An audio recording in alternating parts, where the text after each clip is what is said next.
il y a eu des rencontres au sommet de l'État pour discuter de la possibilité d'échanger de l'eau douce française contre des hydrocarbures étrangers. C'est-à-dire l'eau française contre du pétrole made in un peu partout, voilà, made in Emirates, made in Saudi Arabia et autres, voilà. Et paraît-il, voilà, on l'a fait déjà, c'est commencé, les porteurs de projets, il y a eu mars et juin dernier, il y a eu des réunions. Et en fait, qu'est-ce que ça signifie? On a demandé au sénateur Alain Houpert, bonjour Alain Houpert, vous êtes avec nous. Alors qu'est-ce que ça veut dire ça? Alors maintenant, ça va être l'eau, demain on va changer l'air contre, je ne sais pas moi, du gaz de schiste. Qu'est-ce que ça veut dire exactement ça? Ça a été révélé par Marianne et par une question d'actualité à l'Assemblée nationale. Et Marianne, c'est pas un journal... Non. On doit se méfier, c'est un journal d'investigation. Tout à fait. Et puis, c'est très détaillé parce que c'est 19 tankers de 200 000 mètres cubes par jour qui partiraient de Fos-sur-Mer et 48 tankers de 80 000 mètres cubes qui partiraient de Martigues. Et 4... Par jour, vous dites? Par jour. Par jour. Et 4 milliards de mètres cubes, c'est la consommation annuelle des Français. D'accord. 4 milliards, oui. Et là, vous dites combien par jour, donc 18 tankers et 48 tankers. Donc c'est détaillé, donc c'est pas une rumeur, c'est pas une rumeur. Donc, vous savez, la rumeur, l'histoire de la cocotte minute, c'est très facile Bien sûr, donc on veut échanger des ressources naturelles contre des ressources vitales. De l'eau qui part de notre pays, qui ne peut pas s'évaporer sur notre territoire, ne se transforme pas en nuages. Et souvenez-vous de Christophe Béchu, la semaine dernière, au Sénat, qui parlait justement de la future sécheresse. Nous sommes en manque d'eau.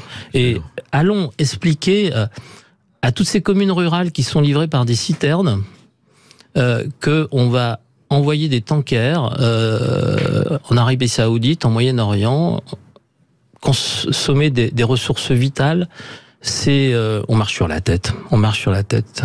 On a des décisions aberrantes, des projets absolument aberrants que n'importe qui, qu'un enfant de 10 ans, enfin, ayant un peu de bon sens, dirait mais comment vous faites ça? Moi, quand j'ai entendu vraiment de l'eau contre du pétrole, je vous assure, j'ai cru que c'était une fake news, enfin n'importe quoi. C'était une espèce de vague comme ça, de machin qu'on lançait. Eh ben pas du tout.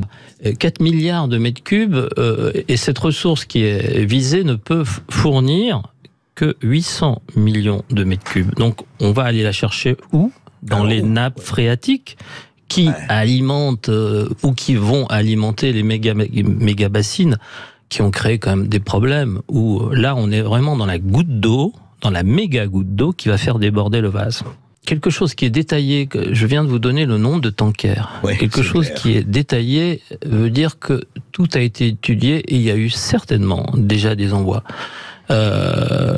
Donc il faut, c'est important de dire la vérité. Ce qu'on dit aujourd'hui, c'est important et de vérifier. J'aimerais qu'on puisse...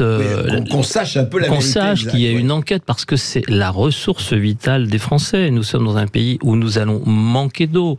Le président de la République a fait un grand discours dans les Alpes la semaine dernière, vous vous souvenez, où il y a eu un discours qui a été conspué, donc pour dire que nous allons manquer d'eau.